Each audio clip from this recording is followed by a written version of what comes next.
Hier, on a vu des images. Ils brûlent Brûle, vifs oui.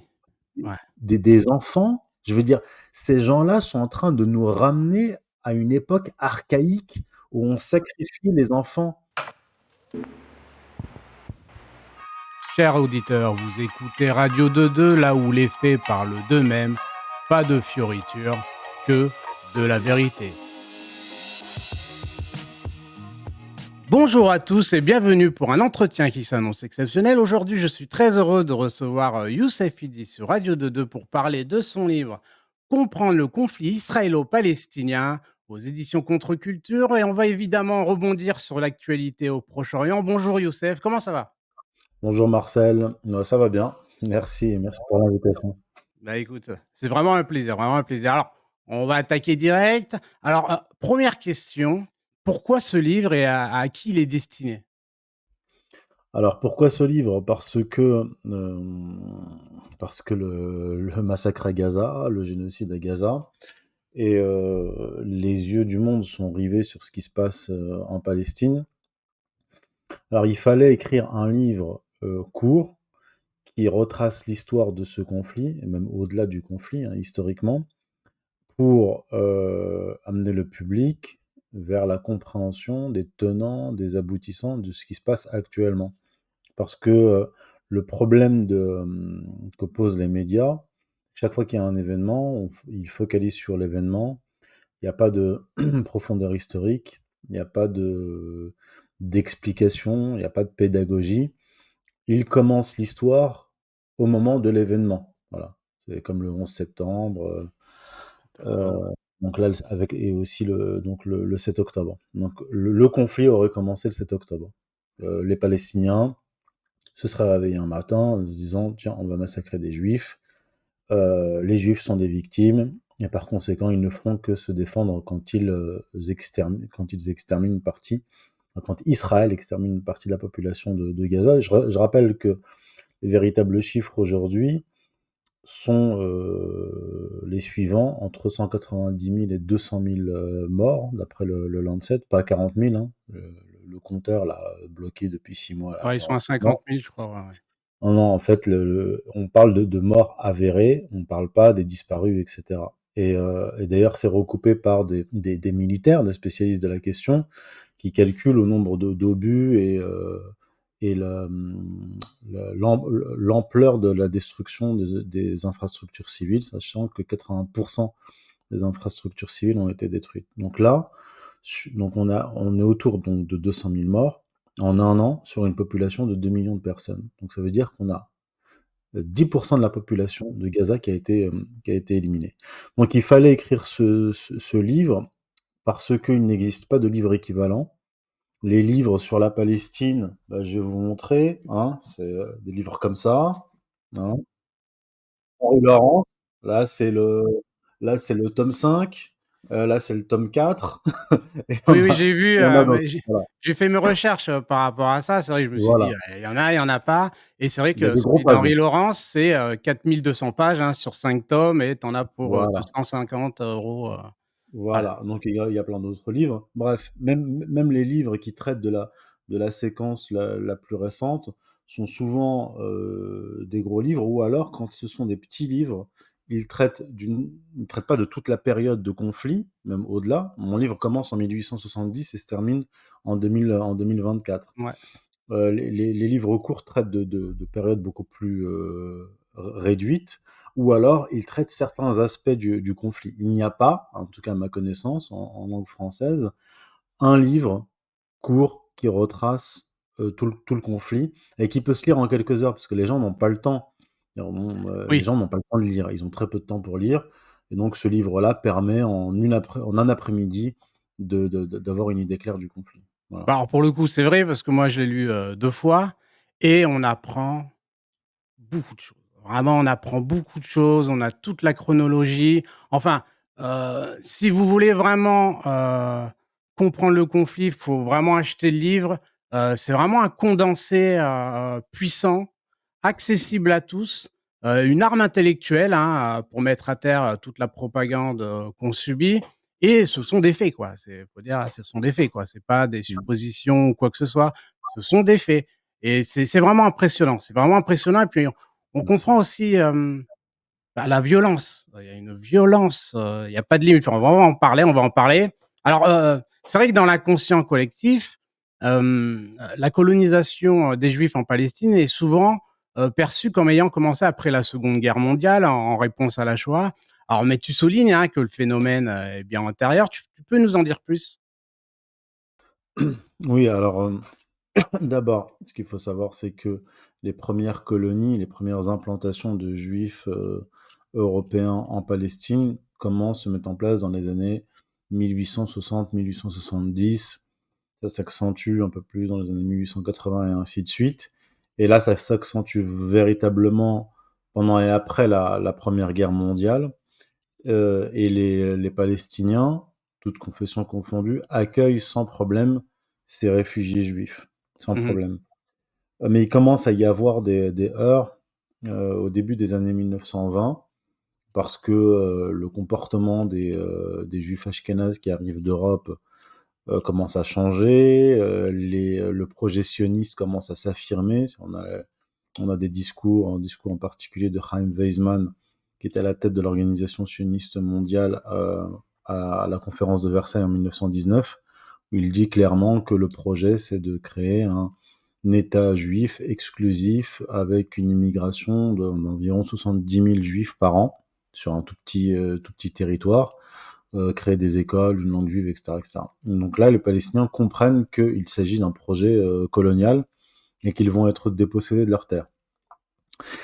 Et là, il commence à y avoir des réactions. Et les réactions, elles viennent autant des juifs palestiniens que des chrétiens palestiniens et des musulmans palestiniens. Voilà. Et les premières organisations palestiniennes d'opposition au sionisme sont des organisations islamo-chrétiennes, comités Oui. islamo-chrétiens, etc. Et avec la participation de juifs palestiniens, bien sûr.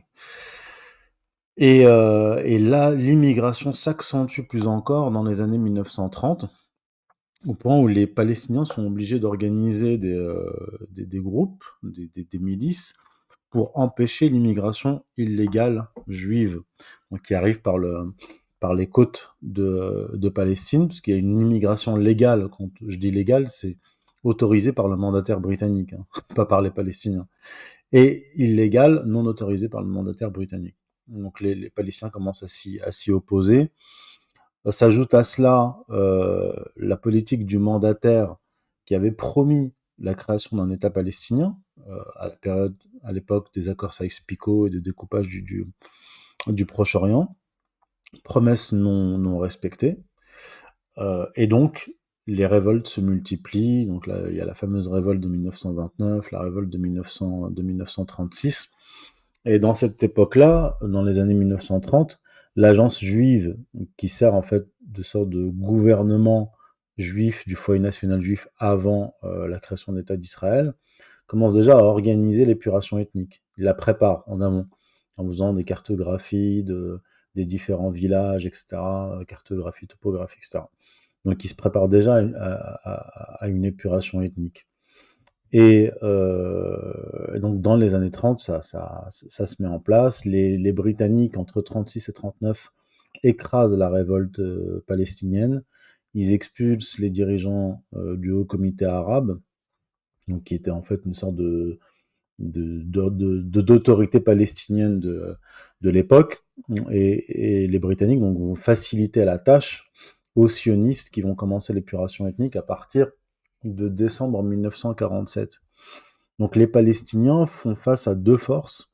Le mandataire britannique, qui, qui entraîne la Haganah, la première milice juive du foyer national Mmh. juif, qui les arme et qui leur apprend même à faire des ratonnades, à massacrer des Palestiniens, etc. Donc voilà, en fait, durant les années 20 et 30 et 40, tout se met en place, colonisation de plus en plus massive, dépossession de leurs terres par les Palestiniens, des tentatives d'imposer des découpages, des partages comme le partage de la commission de Peel de 1937 inégal. Et finalement, le vote de l'ONU, avec une implication des Américains, des services secrets de l'agence juive, donc du 29 novembre 1947, partage totalement illégal. On va donner à un tiers de la population en Palestine, donc les juifs, donc 300 000 juifs, donc qui représentent un tiers de la population totale, on va leur donner 53%, 55% du territoire de la Palestine. Et pendant l'épuration ethnique de 1948, ce qu'on appelle la guerre israélo-arabe, ils vont grignoter 23% du territoire en plus. Donc, ils contrôlent, à la fin de la guerre de 48, 78% du territoire palestinien. Ils ont détruit 531 villages, des quartiers entiers, et ils ont expulsé entre 750 000 et 800 000 Palestiniens. Alors c'est vrai que bon, c'est en tout cas, c'est vrai que c'est très bien pensé et c'est pensé depuis longtemps parce que déjà dans le Columbian Star, écrivait le 28 novembre 1829, «On prétend que le baron Rothschild, le célèbre banquier juif de Londres, est sur le point d'acheter toute la Palestine, la Terre sainte y compris, Jérusalem, pour en faire un royaume pour les Juifs dont il sera, le roi». Rothschild, parce que c'est comme ça que ça se passe au départ. Il achète des terres, en fait. Mm. Comment ça se passe? Il s'y prend comment? Parce que c'est vrai que, on comprend pas trop comment ils sont arrivés d'un coup. En fait, c'est parce qu'ils ont acheté des terres, c'est bien pensé. D'abord, dans les années 1860, en Russie, puis en Allemagne, on va créer une organisation qui s'appelle les Amants de Sion, et qui vise à créer une colonie, des colonies juives en Palestine. Donc c'est un projet qui est antérieur à Theodor Herzl. Theodor Herzl va formaliser le projet en créant une institution, etc. Mais le projet est antérieur à celui de Herzl. Vous avez des personnalités du 19e siècle qui vont le théoriser et que ça va être appliqué par les amants de Sion, etc. Vous avez des gens comme le rabbin Kalischer, et après lui, le Moses Hess, qui est un socialiste, théoricien socialiste, puis après lui, Theodor Herzl. Et donc en fait, le projet de Kalischer repris par Moses Hess va être repris par Theodor Herzl. Et donc, dans les années 1860, 1870, 1880, les Amants de Sion commencent à mettre en place le projet de colonisation de la Palestine. Et Rothschild fait partie des financiers qui vont acheter des terres. Donc, vous avez des Palestiniens qui voient venir des Juifs, qui leur proposent à des prix, comment dire, attrayants, euh, leurs terres, d'acheter leurs terres. C'est pour cela que d'ailleurs l'Empire ottoman va réagir en interdisant, donc au début du XXe siècle, aux Palestiniens de vendre leurs terres à des Juifs non palestiniens. Ce ne sera pas vraiment respecté. Ils vont essayer de mettre en place des restrictions, mais les sionistes ne respectent pas ces restrictions, et donc ils commencent à acheter des terres. Donc ça, c'est la première étape, et effectivement, Rothschild y participe. La première étape, c'est acheter des terres et pousser les Palestiniens à quitter leurs terres. Et puis là, voilà. Voilà. Et puis l'étape suivante, c'est la dépossession et l'expulsion par la force. Et comment ils vont s'y prendre pour faire venir, parce qu'il y a les terres, OK, mais comment ils vont s'y prendre pour faire venir, les Juifs? Bah, en fait, ça coïncide avec l'époque des pogroms, notamment en Russie. Donc on est à la fin du 19e siècle, début du 20e siècle. Il y a des heurts en Russie, puis la tentative de révolution de 1905. Et ce sont ces gens-là, ces juifs-là, qui vont être appelés à émigrer en Palestine. Donc c'est suite au pogrom. Et ces juifs-là, ces sionistes-là, sont des socialistes.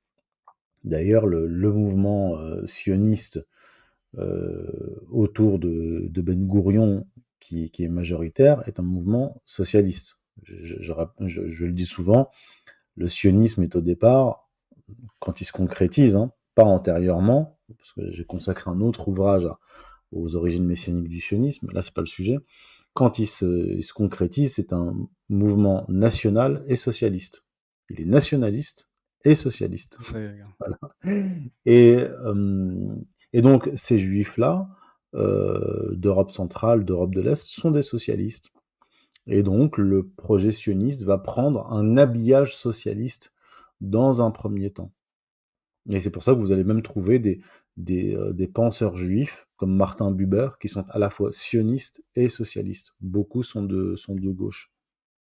Alors justement, tu as, dans les mémoires de Théodore, Herzl qui dit, «Cependant l'antisémitisme qui est une grande force et inconsciente parmi les masses, ne nuira pas aux juifs. Je le considère comme un mouvement utile au caractère juif.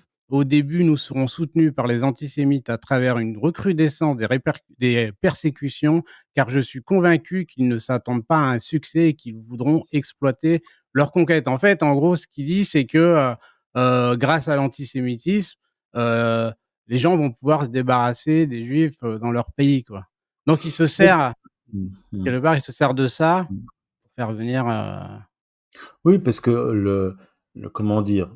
Ils ont un intérêt commun. Les sionistes, jusqu'à l'époque nazie, hein, ils ont un intérêt commun. Il y en a qui veulent, une Europe sans juifs, et les sionistes, eux, veulent un maximum d'immigrés juifs, notamment des pauvres juifs, parce que les juifs riches ne s'installent pas en Palestine.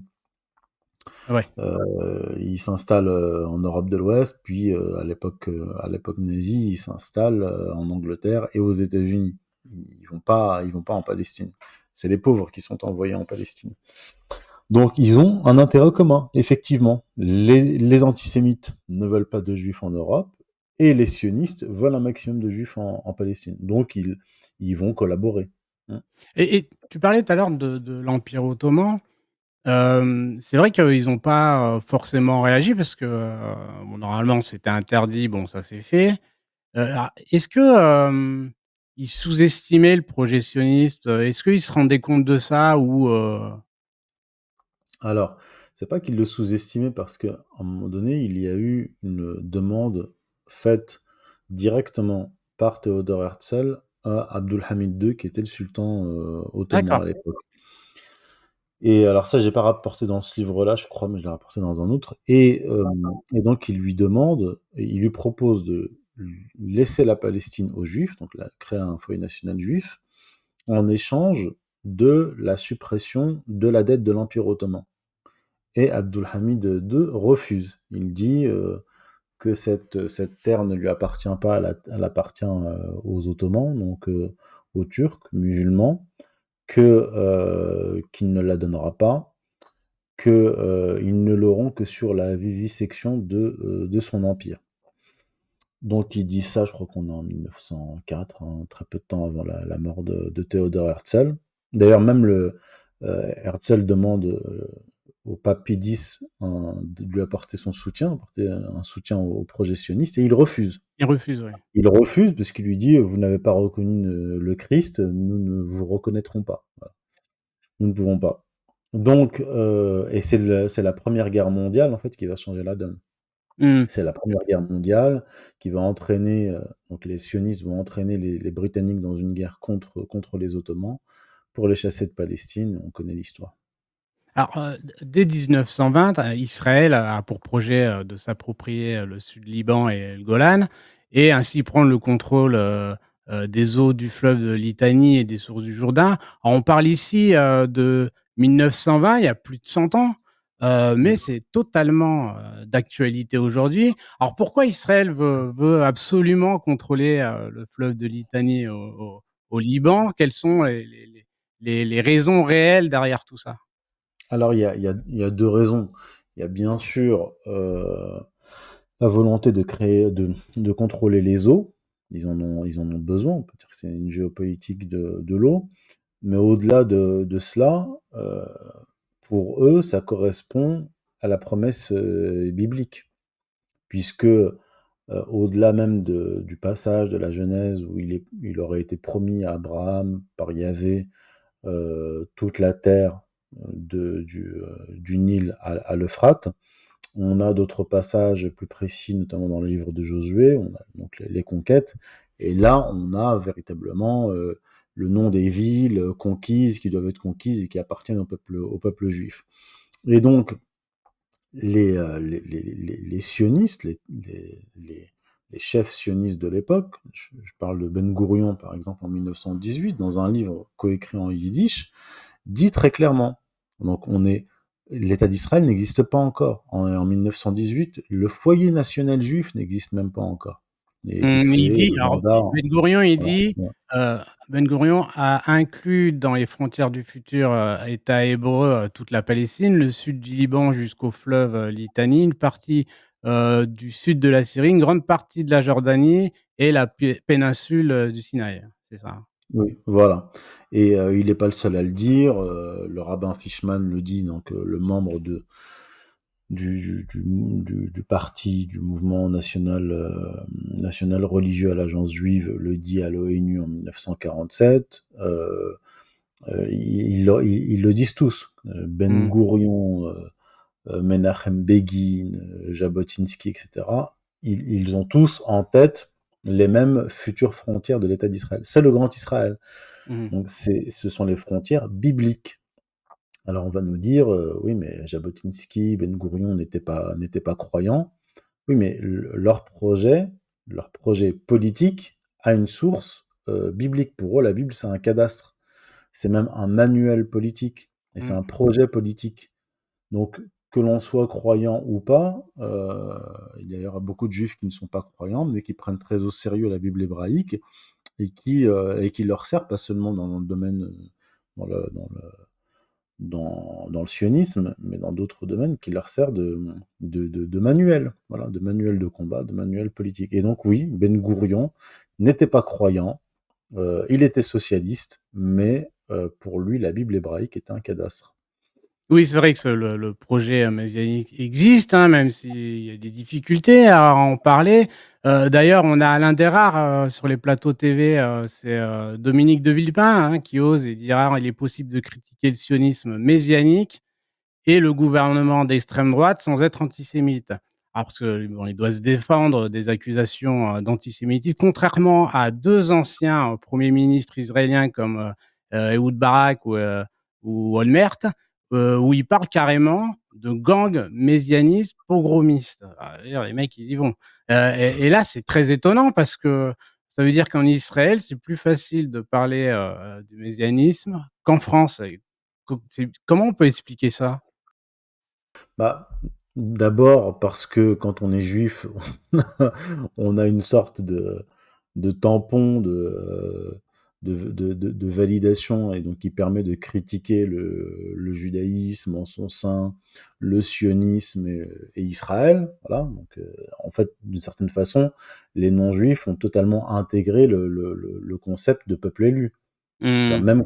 même quand on n'est pas croyant, on a intégré, bon, quand on est juif, on a le droit de critiquer le sionisme, et quand on ne l'est pas, eh bien, si on le fait, ça a nos risques et périls. Ça, c'est la première chose. Et puis, de toute façon, les juifs en général, et les sionistes en particulier, tolèrent plus facilement une critique qui vient d'un juif qu'une critique qui vient d'un non-juif. C'est bon, Mmh. c'est un fait, c'est un constat. Ça, c'est la première chose. La deuxième chose, c'est que depuis l'Occident, on a du mal à réaliser la puissance du sionisme en Israël. Moi, quand j'ai écrit mon premier livre sur la question, c'était en 2015, j'étais en décalage par rapport aux événements. Parce que quand mon livre paraît sur les origines messianiques du sionisme, on est en pleine période de guerre civile, enfin même de guerre civile mondiale, en Syrie avec Daesh, Al-Nosra, l'armée syrienne libre, etc. Et donc le sujet du moment à l'époque, c'était entre guillemets l'islam radical, le terrorisme islamiste entre guillemets. Et quand on parlait, comme je le faisais à l'époque, du projet messianique sioniste, bon, les gens percutaient pas vraiment. Mmh. On est en plein dedans. Aujourd'hui, je veux dire, le discours que je tenais à l'époque, je l'entends de la bouche de Dominique de Villepin. Oui, oui, non, mais ça m'a super étonné. Je me suis dit: «Bon, il a dû regarder une vidéo de».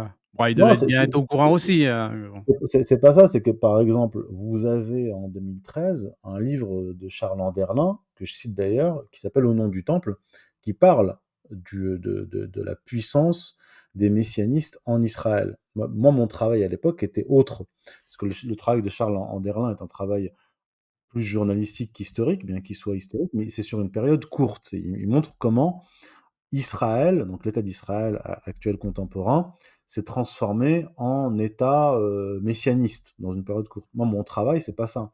Ça a été de montrer que le projet sioniste, depuis le est né au Moyen Âge, je parle du projet sioniste tel qu'on le connaît, est né au Moyen Âge dans les milieux messianistes juifs, qu'il a évolué, qui s'est transmis aux protestants millénaristes, qu'il s'est sécularisé au 19e siècle et qu'il est redevenu religieux au 20e. C'est pas le même travail, moi c'est un travail d'histoire des idées et de longue durée. Donc oui, les Israéliens, c'est le cas de Charles Anderlin, qui est un franco-israélien, vit en Israël, c'est un journaliste, et c'est un journaliste politique qui observe l'évolution de la société israélienne et de la politique israélienne. Et donc il constate, lui comme beaucoup d'autres, surtout en vivant là-bas, que les messianistes montent en puissance dans tous les domaines de la société, y compris l'armée et la politique. Voilà, donc faut bien distinguer. Et donc oui, c'est pour ça qu'en Occident, on a du mal à le comprendre, et on a du mal à intégrer, parce il y a un décalage avec le discours autour d'Israël. On nous dit, Israël est une société libérale et c'est la seule démocratie du Proche-Orient. Alors que il s'agit d'un État dirigé par des gens d'extrême droite, mais qui sont au-delà même du fascisme, c'est-à-dire, comme je le dis, Jean-Marie Le Pen est un trotskiste à côté d'eux, et qui ont fait une alliance avec des messianistes qui veulent le grand Israël, le Likoud aussi veut le grand Israël, en épurant ethniquement les Palestiniens, en massacrant les Palestiniens pour faire advenir, accélérer la venue du Messie et au passage détruire la mosquée d'Al-Aqsa et construire le troisième temple. Donc entre cette réalité-là de l'État d'Israël avec déjà en 2013, plus de 50% des Israéliens qui croyaient que le Messie allait venir très bientôt. Donc entre cette réalité messianico, fasciste, délirante, et le discours en Occident sur Israël, la seule démocratie du Proche-Orient, société libérale, etc., il y a un décalage énorme. Donc les gens n'ont pas encore percuté. Alors ils se disent, mais comment ça se fait que cette société libérale, cette démocratie, massacrent des gens, détruisent des infrastructures civiles. Hier, on a vu des images. Ils brûlent vifs Brûle, oui. Ouais. des enfants. Je veux dire, ces gens-là sont en train de nous ramener à une époque archaïque où on sacrifiait les enfants. On les jetait dans ce qu'ils appelaient des tophetes à l'époque, des brûloirs. Israël, la démocratie du Proche-Orient, nous ramène directement aux temps les plus archaïques, avant que le monothéisme n'interdise le sacrifice d'enfants. Elle est là la réalité. Donc en Mmh. fait, on a affaire à un État archéo-messianique, donc archaïque, dans le sens premier, dans le sens vraiment en plus païen, et messianique complètement délirant. C'est ça la réalité d'Israël aujourd'hui. Mmh. Et tu le dis dans le chapitre, la coalition des juifs messianiques, et du Likoud, on est face, bon, à des extrémistes, purs et durs même. C'est même au-delà de tout ça, hein, vraiment. Alors comment s'est opérée, cette, radicalisation? Parce que tout à l'heure je parlais de Barak et Olmert, apparemment bon, c'est pas le même délire. Mais, avec Netanyahou, c'est autre chose, quoi.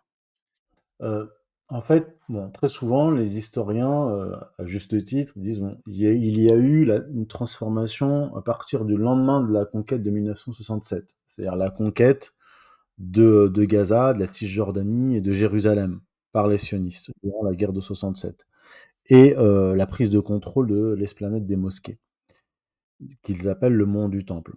Et à partir de là, effectivement, il y a eu une montée en puissance du mouvement national religieux en Israël. Ça, c'est vrai, ça c'est une réalité. Puisque jusqu'à cette époque-là, les juifs religieux étaient majoritairement anti-sionistes ou non sionistes. Parce que dans la tradition juive majoritaire, c'est le Messie qui doit rapatrier le peuple juif en Terre Sainte. Mais avec la conquête des lieux saints et surtout de Jérusalem, eh bien, il y a eu dans le monde juif une sorte de transformation, comme souvent d'ailleurs, je veux dire, dans l'histoire du judaïsme, une hérésie devient l'orthodoxie au bout d'un moment, très très souvent. Et, euh, et donc, cette conquête leur a fait penser progressivement qu'il s'agissait d'un miracle divin. On a récupéré Jérusalem, etc. Donc, la transformation s'est faite petit à petit. Mais avant cela, 20 ans, plus de 20 ans avant cette conquête de 67, il y a eu en 1945 la formalisation d'une alliance entre le mouvement national religieux, donc qui était minoritaire, qui est né au début des années 20, disons, avec le rabbin Avraham Cohen Cook, qui était le premier grand rabbin ashkénaze de la Palestine mandataire. Donc, alliance entre eux, les nationales religieux, et, donc avec le rabbin Fishman, et les révisionnistes, les sionistes révisionnistes. Les sionistes révisionnistes, je vais faire court, hein, c'est l'équivalent de l'aile extrême droite du sionisme, qui était représentée à l'époque, en 1945, par Menachem Begin, qui était le successeur de Jabotinsky, Zeev Vladimir Jabotinsky, qui était le fondateur du mouvement révisionniste en 1925 et le fondateur du Bétar en 1923. Et Menachem Begin fait cette alliance avec les nationaux, le mouvement national religieux. Le mouvement national religieux, le rabbin Fishman dit bah, on a passé une alliance avec eux et nous négocierons en fait avec l'agence juive pour qu'ils aient leur place dans l'agence juive, en fait dans le futur gouvernement d'Israël. Et ce qu'il faut savoir, c'est que Menachem Begin était à la tête, dirigeait l'Irgun, qui était une organisation terroriste. Donc, qui a tué des officiers britanniques, des officiels, bien sûr massacré des Palestiniens et participé à l'opération ethnique de 47-48. Et donc, cette alliance de 1945 s'est confirmée lorsqu'il y a eu le gouvernement de Menachem Begin. Menachem Begin arrive au pouvoir en 77, si ma mémoire est bonne, et on va retrouver dans les gouvernements de droite, les Koudniks, des éléments de la droite religieuse, extrême droite religieuse. Et c'est Menachem Begin qui, en 73, forme une coalition de droite, d'extrême droite, qui va donner le Likoud. C'est Menachem Begin qui fait le Likoud. Donc en fait, cette vieille alliance de 1945 entre l'extrême droite juive sioniste et les messianistes va se confirmer et jusqu'à aujourd'hui va former donc ce gouvernement de coalition avec d'une part le Likoud et d'autre part différents partis messianistes, donc représentés par Smotrich, Ben Gvir, etc. Alors on voit, pour revenir à l'actualité, on voit actuellement au Liban que les combats font rage avec l'ONU, parce qu'elle y est impliquée via les casques bleus de la FINUL. À l'époque, on avait la FUNU, bon, c'était entre l'Égypte et Israël. Alors depuis 78, la FINUL est déployée pour faire tampon entre Israël et le Liban. Ma question, c'est tu penses quoi du rôle de l'ONU ici? Le rôle de l'ONU. Alors, Parce que c'est vrai qu'au départ, bon, ben, c'est l'ONU quoi, hein, bah, ça part de là et aujourd'hui l'ONU, ils se font alors l'ONU, bon, la FINUL avait été créée, c'est vrai, en 78, lors de l'invasion du Liban par Israël, et c'était sous mmh. Menachem Begin, voilà, donc, comme je vous l'ai dit, hein, 77, 78. Puis ils remettent le couvert en 1982, et si ma mémoire est bonne, en 1982, déjà, ils disent à la FINUL de dégager Mmh. quand ils envahissent le Liban. Et la FINUL refuse. L'ONU ne joue quasiment aucun rôle, puisque en fait c'est un rôle symbolique. Je veux dire, la Cour internationale de justice rend un jugement. Ils disent qu'il y a un risque de génocide. Ils disent que Israël doit se retirer de toutes les colonies de Cisjordanie, etc., parce elles sont illégales. Israël n'a respecté aucune des résolutions de l'ONU. La résolution 242 suite à la guerre de 1967 qui ordonne normalement un retour aux frontières du 4 juin, donc avant la guerre des 6 jours, eh ben, n'a pas été respectée non plus. Il n'y a rien qui a été respecté. Et j'ajoute que, comment dire, s'en prendre à l'ONU, c'est quand même une vieille tradition israélienne, puisque ça commence dès la création de l'État d'Israël. En 1948, les, euh, donc le groupe Stern dirige donc une autre organisation sioniste terroriste dirigée par Yitzhak Shamir, qui va devenir Premier ministre israélien et président du Parlement israélien, assassine l'envoyé spécial de l'ONU, chef des envoyés spéciaux, Folk Bernadotte, le Mmh. comte Folk Bernadotte, ainsi qu'un envoyé spécial de C'est l'ONU, le colonel Serrault, qui était un Français. Il les mmh. assassine en 1948 parce que, d'abord, il veut un nouveau plan de partage, Bernadotte, plus équilibré et plus, comment dire, plus équitable.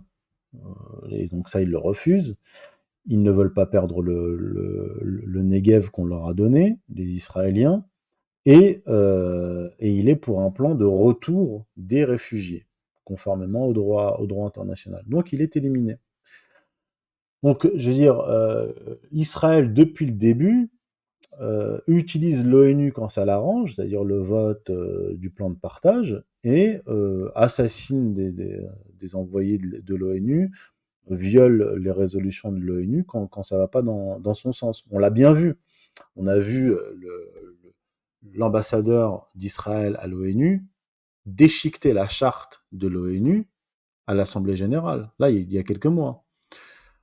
Et quand les Iraniens ont répondu aux assassinats de dignitaires iraniens au consulat d'Iran à Damas, donc en avril, quand ils ont frappé des objectifs militaires en Israël, là, les Israéliens nous ont parlé du droit international, de la violation du droit international, etc. Alors que eux ils déchirent la charte, mais par contre, ils invoquent la charte quand on répond à leurs attaques. D'autant plus que les Iraniens ont respecté le droit international quand Mmh.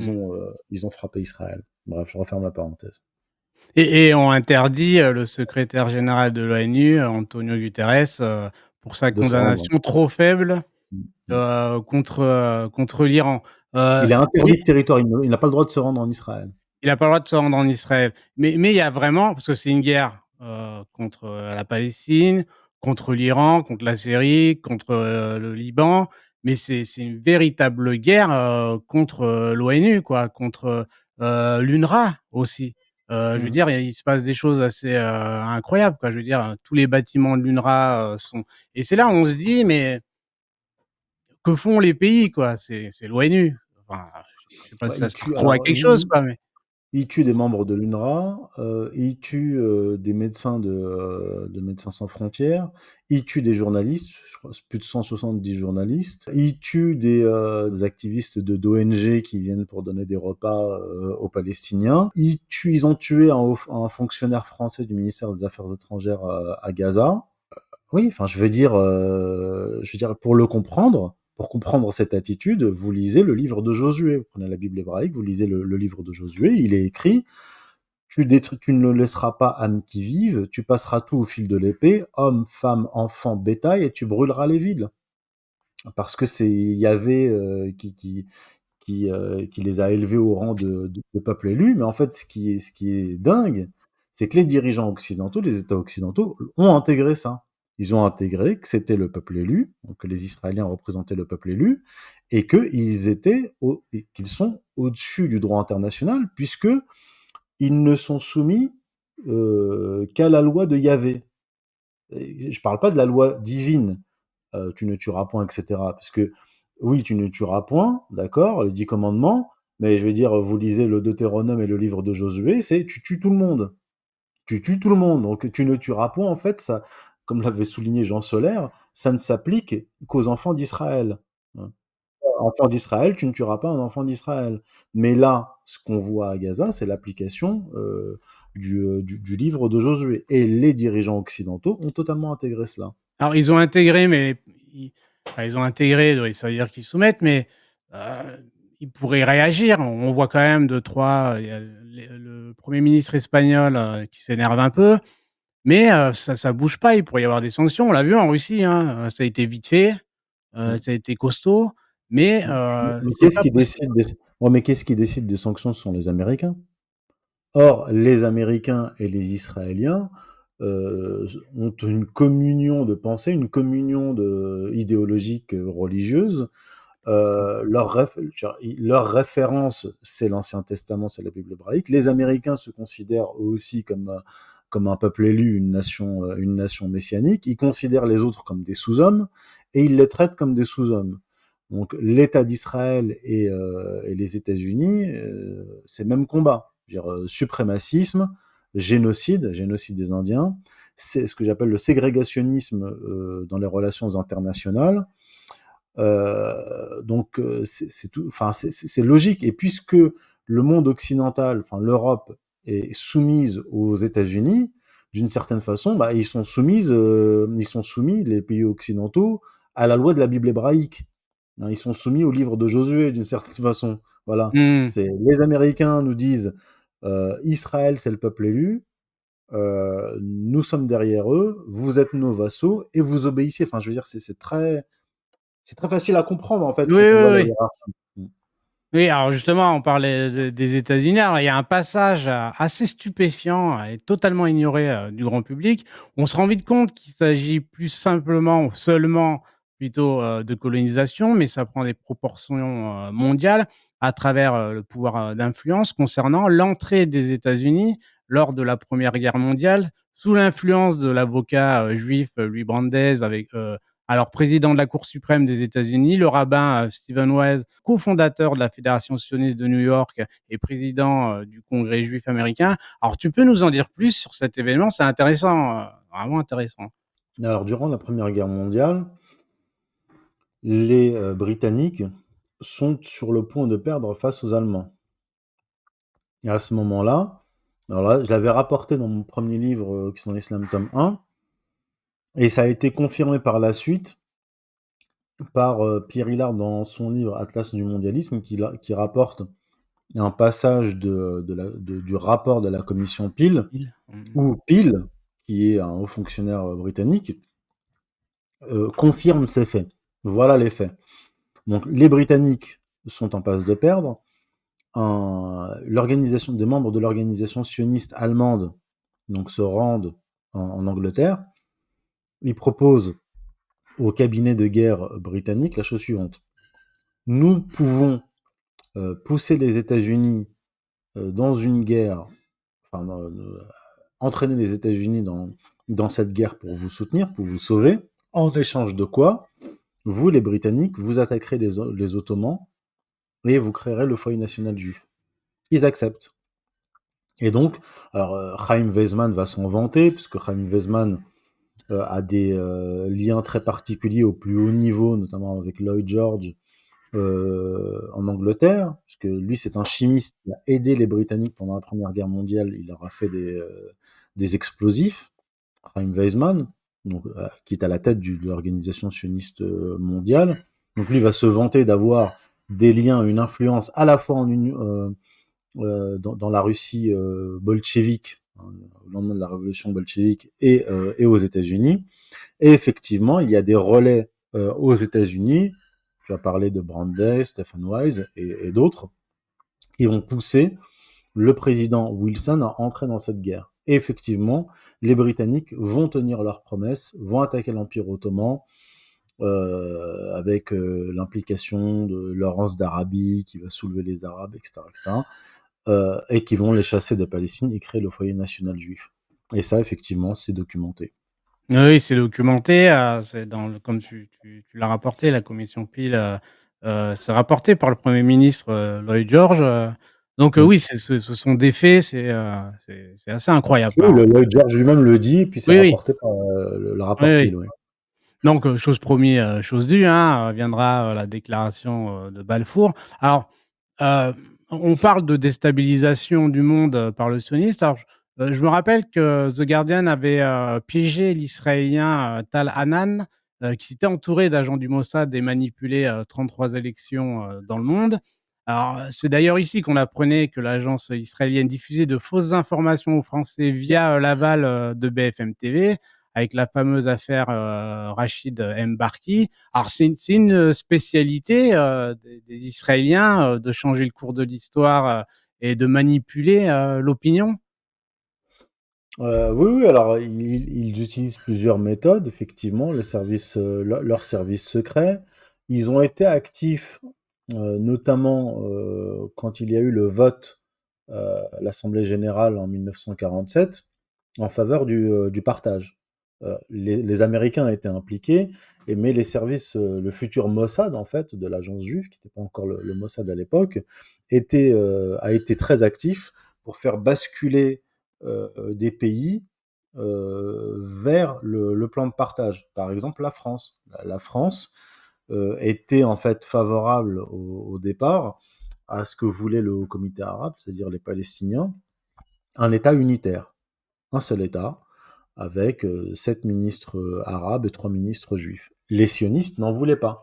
Ils voulaient un partage inégalitaire, puis la conquête. Donc les services ont été actifs. Ils ont joué un rôle là-dedans. Il y a eu aussi des attaques sous faux drapeau pour faire justement basculer, pas seulement l'opinion, mais surtout faire basculer la politique britannique et américaine. Alors il y a eu l'attentat à l'hôtel King David, donc par des juifs sionistes déguisés en arabes, attaque sous faux drapeau. L'hôtel King David, en fait, qui était le QG de l'administration du mandataire britannique à Jérusalem. Donc ils le font exploser, plus de 90 victimes. Et durant la guerre de 67, les Israéliens ont frappé le navire de reconnaissance américain USS Liberty. Oui. Et en fait, ils l'ont frappé parce que, notamment, ce navire observait ce qui se passait sur le terrain et donc avait des informations sur les Israéliens. euh, et les Israéliens l'ont frappé et ont voulu faire passer cela pour une attaque égyptienne. Ils ont aussi frappé en 1956 des intérêts occidentaux et américains en Égypte pour faire croire que c'était Nasser. Donc oui, c'est une vieille tradition sioniste. Mmh. Alors il y a une autre, tentative de déstabilisation, qui s'est déroulée, bien avant le 7 octobre. Celle-là, elle s'est déroulée, en Ukraine, et le journaliste, Blumenthal dira: «Le projet américain est de faire de l'Ukraine le grand Israël de l'Europe». Alors tentative, qui semble avoir échoué, face à Poutine, et justement je suis assez étonné, qu'on parle pas du tout du rôle, de la Russie dans le conflit israélo-palestinien. Quelle est quelle place occupe, la Russie dans ce conflit, et les liens avec Israël? Alors, il y a des liens avec Israël, mais ces liens se dégradent. Et en fait, ils ont commencé à se dégrader, notamment durant la période de guerre terroriste proche-orientale. Parce que les Israéliens étaient, avec les Américains, les Saoudiens, les Qataris, les Britanniques, les Français, du côté des organisations terroristes.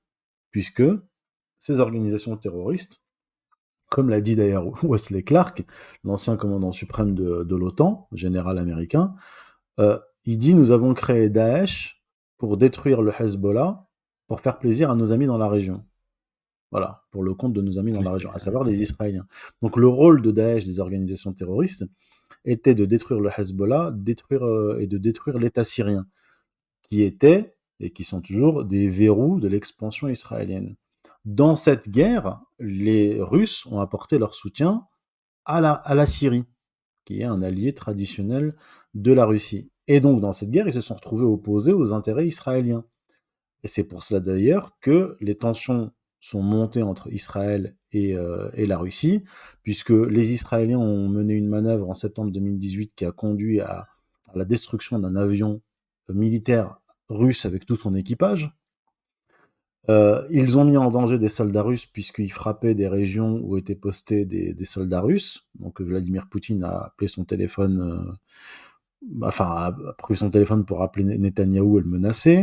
Le Shoigu à l'époque a appelé Lieberman, ministre de la Défense, pour le menacer en lui disant qu'ils étaient entièrement responsables de la destruction de l'avion russe. Ils ont donc livré des S-300 à la Syrie, mais ils n'ont toujours pas autorisé les Syriens à les utiliser. L'alliance avec l'Iran s'est renforcée durant cette période de guerre contre Daesh, puisqu'il y a eu, je veux dire, une implication directe de l'armée russe et de l'armée iranienne contre Daesh et les groupes terroristes. Et moi, ce que j'écrivais à l'époque, en 2015, dans un article, je disais, bah, là, on va voir des tensions augmenter entre la Russie et Israël parce que leurs intérêts dans la région sont opposés. Et d'ailleurs, pour la petite histoire, comme l'a rappelé Aïssa d'Axe de la Résistance durant notre conférence, euh, durant la guerre de 2006, opposant le Hezbollah et Israël, le Hezbollah a utilisé des armes russes, parce que ces armes russes avaient été livrées aux Syriens qui les ont livrées au Hezbollah. Mmh. Et les Russes n'ont pas du tout tapé sur les doigts des Syriens. Au contraire, ils ont dit bah, on est plutôt content, ça prouve que notre matériel est efficace, puisque le Hezbollah a gagné contre, contre Israël. Donc, les liens entre Moscou et Téhéran se renforcent et les relations entre Israël et la Russie se dégradent et ont continué à se dégrader d'ailleurs pendant la guerre en Ukraine contre l'OTAN, puisque les Russes pointaient du doigt la bizarrerie, entre guillemets, de l'alliance entre des juifs et des néo-nazis en Ukraine, à savoir Zelensky, mais pas seulement Zelensky, puisque Igor Kolomoïski était à la fois un patron, un oligarque juif ukrainien qui a la nationalité israélienne, il était patron de Zelensky, et le financier, celui qui a créé les groupes néo-nazis, les milices néo-nazis. Et quand Zelensky a dit mais comment un juif pourrait être l'allié des nazis, eh bien le ministère des Affaires étrangères russe a publié un document avec la liste des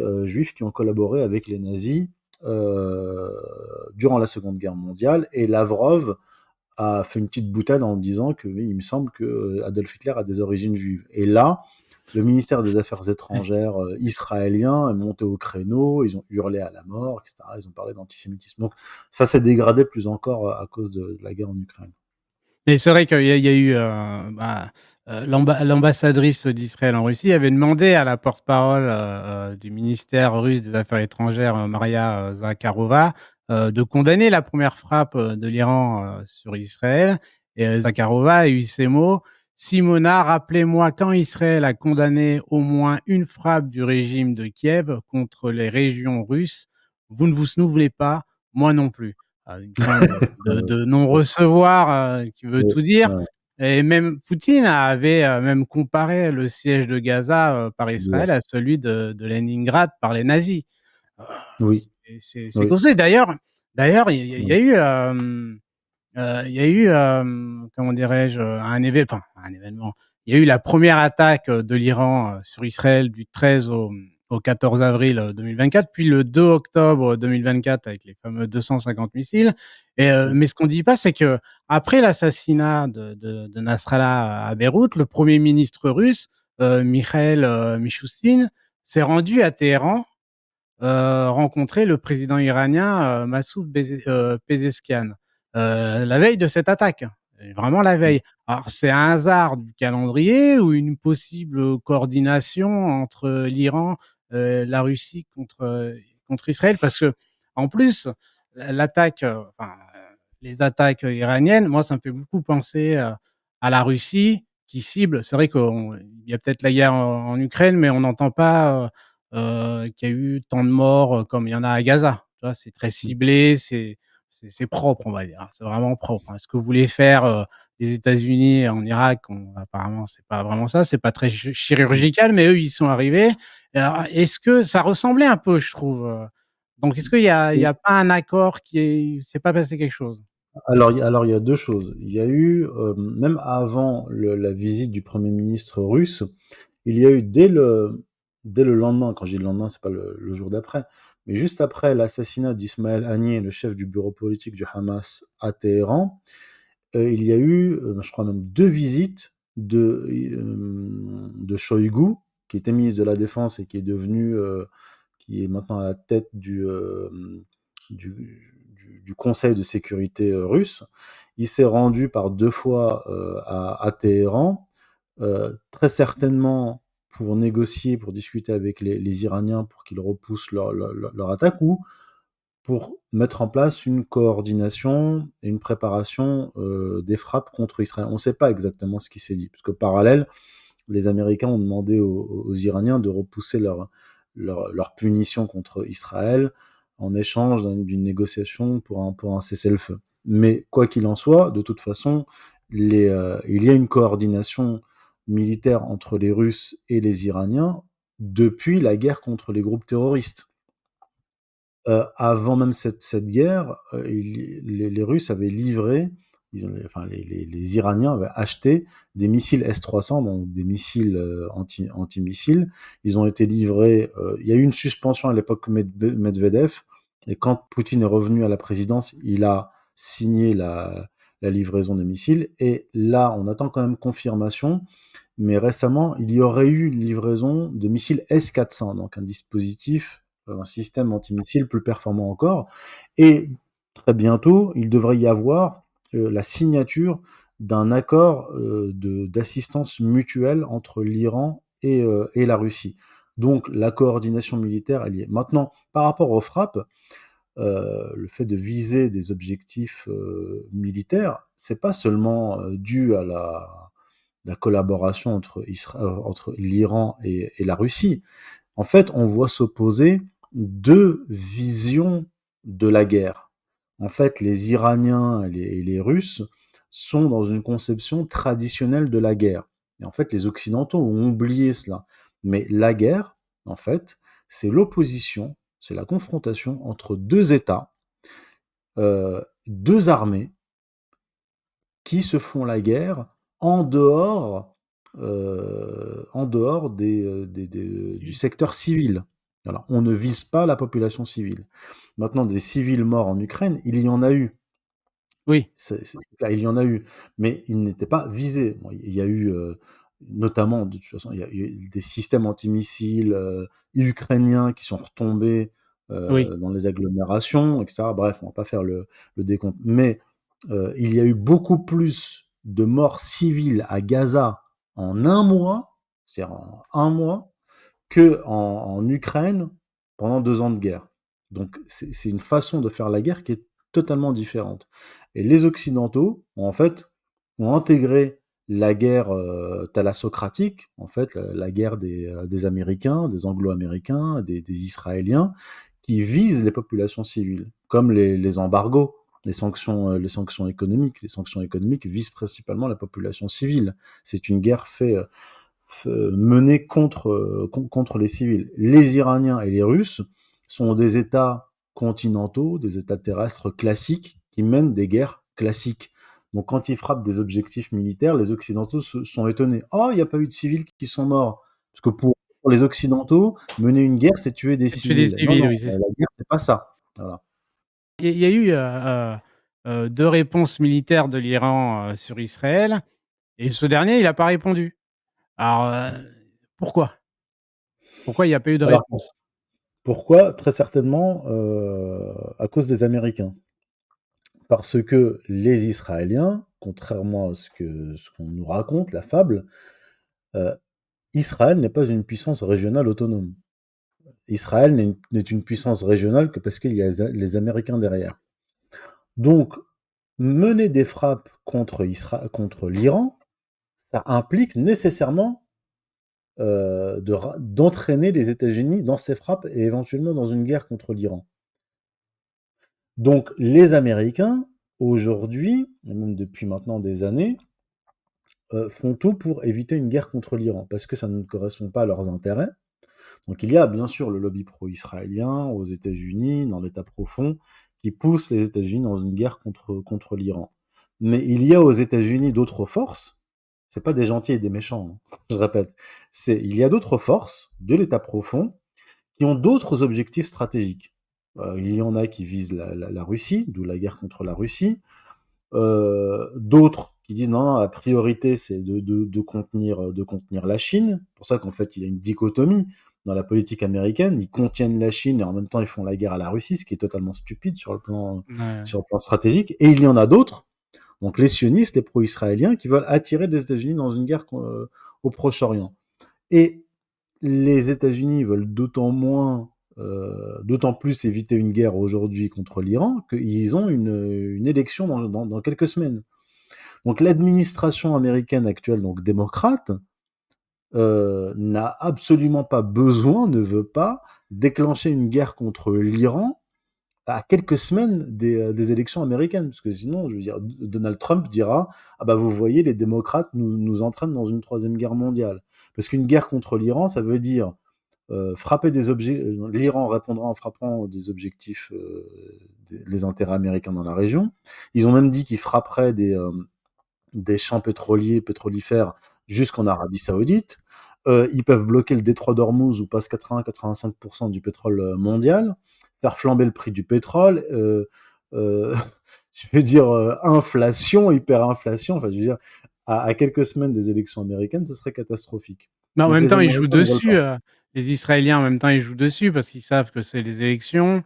Sans le lobby sioniste, le couple Biden-Harris, bah, peuvent pas gagner. C'est pour ça que Trump, lui, bah, il y va à fond. Il dit: «Oui, oui, il faut y aller, faut bombarder, l'Iran».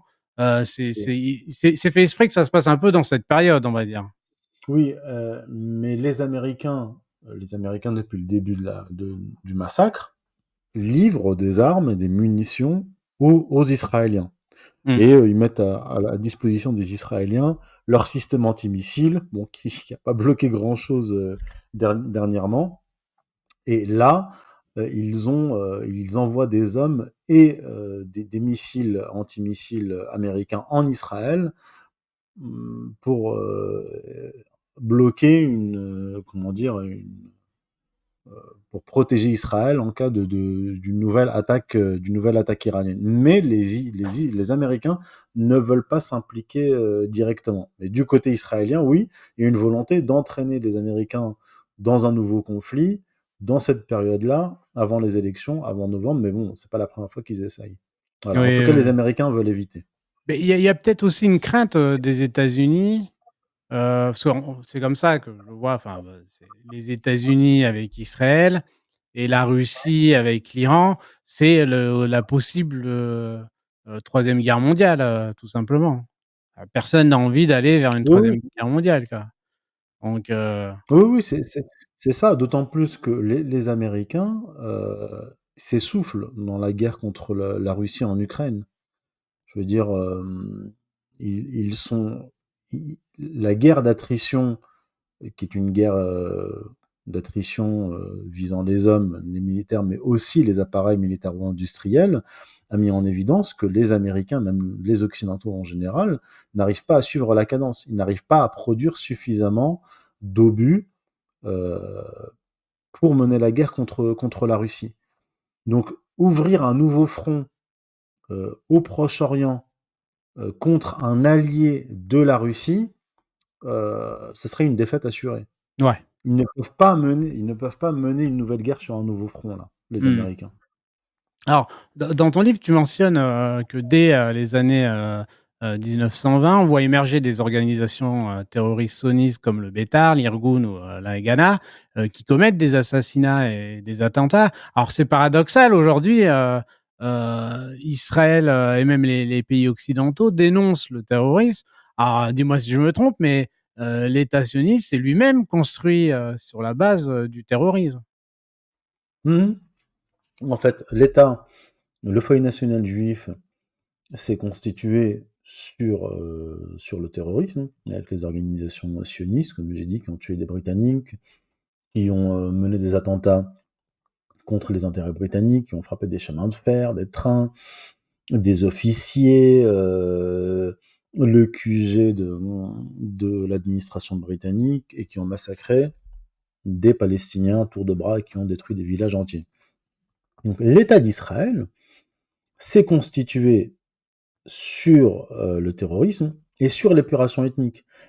Beaucoup de villages et comment dire, de villages israéliens et comment on appelle ça en hébreu, les kibbutz, voilà, des kibbutz se sont construits sur des villages palestiniens détruits, rasés. Donc cet État est né sur une épuration ethnique. Et l'armée israélienne est composée de ces différentes organisations terroristes. La Haganah, l'Irgun, le groupe Stern, les Abir Yonim, etc., etc. Donc en fait, ce sont ces différents groupes terroristes qui ont fait l'épuration ethnique de 47 à 48, et ils ont continué l'épuration ethnique sous la forme de l'armée israélienne, qu'ils appellent Tsahal.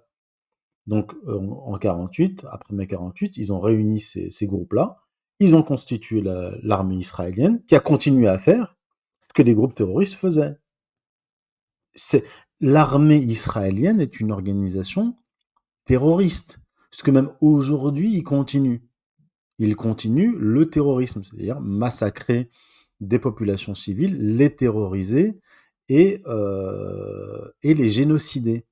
Donc c'est une armée terroriste et génocidaire, depuis l'origine, et ça continue aujourd'hui. Oui, c'est ça, c'est depuis l'origine, parce qu'on voit aujourd'hui, bah, la violence, israélienne, sur Gaza, le Liban, et une violence qui suit un plan, méthodique. J'ai envie de dire que c'est, la continuité, des plans A, B, C, D, Dalet, qui ont été effectués pour, éliminer, toute résistance en Palestine. Tu peux nous parler de ces plans? Ça c'est incroyable, hein, l'histoire de ces plans-là, Oui, alors je tiens quand même à préciser que c'est Ilan Pappé, dans son livre L'épuration ethnique en Palestine, qui a rapporté ça, basé sur la déclassification des archives de l'armée israélienne et de la Haganah. Donc effectivement, l'agence juive de Ben Gourion a établi des plans, donc ils ont actualisé, donc A, B, C, D, qu'ils ont actualisé donc jusqu'en 48, donc avec le dernier plan d'Aled de 48 qui date de mars 1948, qui est un plan d'épuration ethnique. Mais c'est documenté, c'est-à-dire qu'ils expliquent comment ils vont épurer ethniquement. Attaquer les villages, comment les attaquer, éliminer ceux qui ont participé à la révolte de 1936, tuer des civils, les chasser, c'est parfaitement documenté. Et donc, et avec la liste des villages qu'il faut attaquer. Et c'est ça qu'ils ont mis à exécution. Ils ont commencé en décembre 1947 et ils ont continué en fait jusqu'à la fin de l'année 1948. Donc oui, ce sont c'est-à-dire qu'on nous dit souvent, oui, il faut lire les terroristes parce qu'ils disent tout ce qu'ils vont faire. Oui, oui, oui. Oui, il faut lire les dirigeants sionistes, il faut lire les documents déclassifiés, puisqu'ils disent tout ce qu'ils ont fait ou ce qu'ils vont faire. D'ailleurs, c'est comme l'épuration ethnique à Gaza. En 2015, j'ai pu annoncer, de façon très précise, en utilisant le terme, j'ai dit que, donc dans mon premier livre, Occident Islam tome 1, que Gaza allait subir une épuration ethnique, en expliquant très précisément ce qui allait se passer. Pourquoi? Parce que j'ai lu les Israéliens. C'est-à-dire, ce qui se passe aujourd'hui à Gaza, ça fait partie du plan écrit, publié en juillet 2014 par Moshe Feiglin, le vice-président de la Knesset, qui appartient à un petit parti et un parti qui a fait une coalition avec le Likoud. Et donc, il dit très clairement, je le cite, voilà, il faut bombarder avec une puissance de feu maximale Gaza, ne pas prendre en compte les boucliers humains, les chasser vers le Sinaï, et les Juifs coloniseront, occuperont la terre de Gaza qui sera juive jusqu'à la fin des temps. Ce qui se passe actuellement, c'est pas une guerre contre le Hamas, c'est un plan génocidaire euh, parfaitement pensé à l'avance, écrit. Et donc, ils exécutent. Ils exécutent le plan rédigé il y a 10 ans. Le plan Dalet lui, a été mis en place, le 10 mars, 1948. Alors le plan A, c'est établir un contrôle sioniste sur les territoires palestiniens sans recours à la violence militaire. Et à la fin, le plan D, c'est exécuter un nettoyage ethnique systématique pour assurer le contrôle sioniste sur la Palestine. C'est assez incroyable. C'est pour ça que c'est difficile. C'est pour ça que l'Occident a du mal avec ça. C'est justement des gens puissent penser pouvoir faire une épuration ethnique et que c'est normal pour eux. Oui, de leur point de vue, c'est tout à fait normal. Alors à chaque fois, il faut le justifier.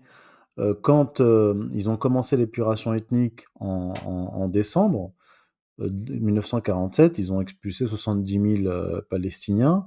Ils ont continué et jusqu'à ce que les États de la Ligue arabe interviennent, donc ils interviennent le 15 mai 1948.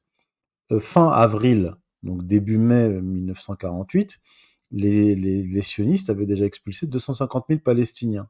Et donc quand les Arabes interviennent en constituant une armée qui s'appelle armée de sauvetage, eh bien Ben Gourion déclare au monde occidental, euh, nous risquons un deuxième holocauste.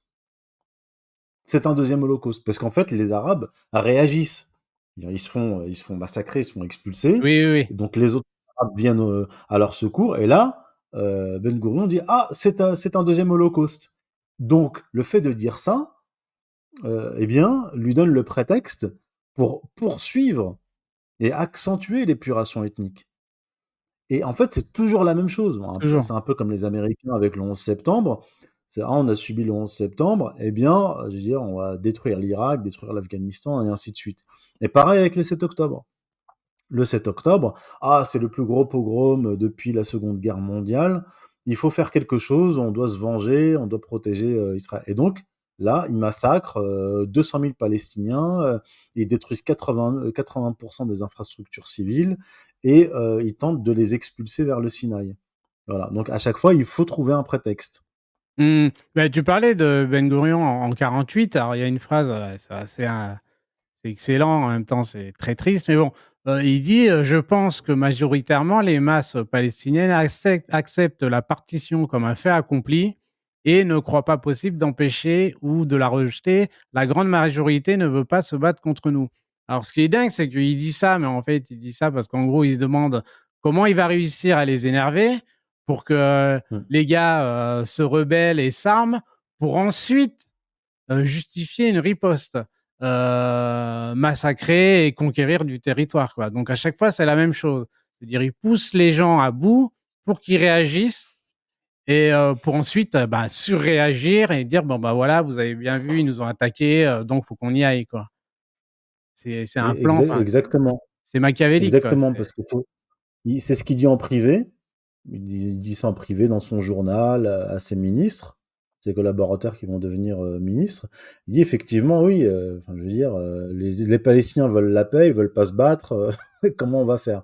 Et puis quand il commence, là, il dit publiquement, ah, c'est un deuxième holocauste, mais il dit à ses ministres, notamment Monsieur Charette, ministre des Affaires étrangères à l'époque, il lui dit, non mais on n'aura aucune difficulté à tous les battre, non seulement on va battre toutes ces armées, mais en plus de ça, on va conquérir du territoire supplémentaire. Donc il y a un double discours. Voilà, il y a le discours public vers l'Occident qui est un discours victimaire. Nous subissons un deuxième holocauste, nous souffrons, nous avons mal, etc. Donc nous devons faire quelque chose. Voilà, donc la réponse est épuration ethnique, comme d'habitude. Et le discours en privé, qui est en fait un discours voilà, tout à fait apaisé. Oui, c'est bon, pas de problème, on va gagner, il n'y a aucune difficulté. On reçoit des armes des soviétiques, de la France, de la République tchèque, etc. Donc oui, c'est ça la réalité. Et en fait, pour comprendre ce qui se passe actuellement, il faut faire de l'histoire. Et le comportement de Ben Gourion, des dirigeants sionistes, et leur méthode, provocation des Palestiniens, donc L'escalade. massacre, épuration ethnique, donc provocation d'une réaction, la réaction arrive, et la réaction sert de prétexte pour aller encore plus loin. Oui. Mmh. Alors une dernière question, il y a eu les révoltes entre, 1920 et 30 où l'alliance des chrétiens, des musulmans et des juifs, du vieux Yishuv, contre les sionistes athées. Est-ce qu'une coalition, similaire entre les 3 religions pourrait être, le mouvement à faire renaître aujourd'hui, pour s'opposer au sionisme? Est-ce que c'est possible? Alors, ils existent toujours, hein, Mmh. les juifs religieux antisionistes, même des juifs athées antisionistes ou critiques du sionisme. Euh, mais ils sont minoritaires aujourd'hui. Et quand ils n'osent pas la voix, comme Neturei Karta, les Haredim Mmh. et d'autres, ben en fait, ils ont peur. Il y a un livre de Moshe Yaakov Rabkin sur l'antisionisme religieux juif, et lui-même est dans cette tendance-là. Hein. C'est un juif, un historien, mais juif religieux antisioniste. Et lui-même, il raconte son expérience par rapport à des synagogues où il devait être invité pour donner des conférences. Et le rabbin de la synagogue lui dit, écoute, Yaakov, on est tout à fait d'accord avec toi, mais on a peur, on va éviter les problèmes, etc. Donc il y a aussi une, comment dire, la menace ne touche pas que les antisionistes non juifs, elle touche aussi les antisionistes religieux. Alors pour ce qui est des organisations pro-palestiniennes juives, il y a quand même une ambiguïté chez eux, c'est que en fait ils se comportent un peu comme si l'antisionisme était un business, une chasse gardée qu'ils doivent contrôler exclusivement. C'est-à-dire qu'en fait, ils jouent les portiers et ils disent qui doit rentrer et qui doit sortir. Moi, j'ai remarqué, hein, quand j'ai sorti mon Oui. premier livre, L'origine messianique du sionisme, j'ai été totalement boycotté par ces organisations pro-palestiniennes et critiques d'Israël. Les Alain Grèche, les Dominique Vidal, etc. Je veux dire, ces gens-là ne veulent absolument pas entendre parler de moi ni de mes travaux. Donc, c'est quand même difficile d'établir une alliance euh, avec des gens qui se comportent dans le milieu antisioniste comme une tribu. C'est un peu bizarre. C'est-à-dire qu'en fait, on a la tribu sioniste, le tribalisme sioniste, et puis on a le tribalisme antisioniste, avec que des juifs entre eux, des juifs antisionistes ou critiques du sionisme, et qui donne le micro ou la parole à ceux qui choisissent. Toi, tu as le droit de parler, toi, non. Toi. Donc, c'est un peu difficile d'établir une alliance dans ces circonstances. Maintenant, on voit les gens de Natura et Carta, les juifs religieux antisionistes, qui ont été reçus à plusieurs reprises à Téhéran, qui apportent leur soutien aux organisations palestiniennes, à l'Iran, au Hezbollah, et à d'autres organisations palestiniennes et qui, eux, voilà, sont dans une démarche religieuse. Même ceux qui sont en Palestine, on va dire, qui sont un peu les héritiers du vieux Yishuv, c'est-à-dire des juifs de Palestine qui ont toujours vécu sous domination ottomane, enfin musulmane, et qui disent non mais nous on est là, quand Israël aura disparu, on sera encore là, et on vivra sous la domination traditionnelle d'une autre puissance. Par contre, eux, ils attendent l'arrivée du Messie, parce que eux, ils restent dans la tradition, disons, juridique juive, talmudique. C'est on ne retourne pas en Terre Sainte, en tout cas, on ne constitue pas un État d'Israël tant que le Messie n'est pas revenu. Maintenant, est-ce que, je veux dire, le jour où un type se présentera en Israël, à Jérusalem, devant le nouveau Sanhédrin, et dira je suis le Messie, et que ils l'accepteront en tant que Messie, que feront les rabbins antisionistes? Est-ce qu'ils diront c'est un imposteur ou est-ce qu'ils diront je sais pas, qui vivra verra. Il Voilà. risque de mal finir, hein, ça s'est déjà passé. Alors c'est vrai que, une dernière, c'est, il y a aussi une peur, je pense, dans, la communauté juive parce que tu le rappelles dans ton livre que les assassinats, la majorité des assassinats politiques sont faits envers les juifs. Il y a l'assassinat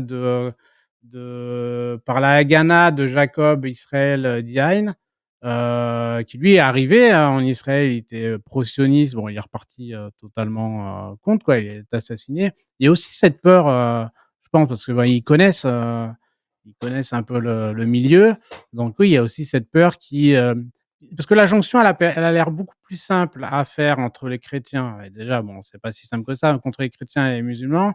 Avec les juifs, ce serait peut-être plus difficile et les 3 ensemble, bon, mais c'est vrai que ce serait la meilleure alliance, pour y Bah, arriver. ils les ont réduits au silence parce que jusque dans les années 30, effectivement, les juifs, notamment les juifs du vieux Yishuv, étaient avec les Palestiniens chrétiens et musulmans contre le sionisme. Mais leur voix a été réduite, notamment à cause du terrorisme juif sioniste.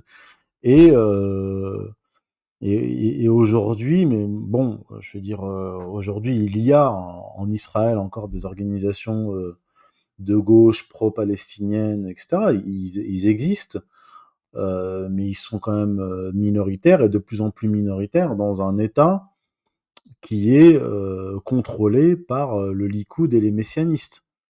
Donc ça va être de plus en plus difficile pour eux d'agir. Et d'ailleurs, de toute façon, la population qu'on appelle libérale en anglais ou de gauche israélienne part. Et ceux qui restent, ce sont les plus fanatiques. Et ceux qui vont faire leur alia sont aussi les plus fanatiques.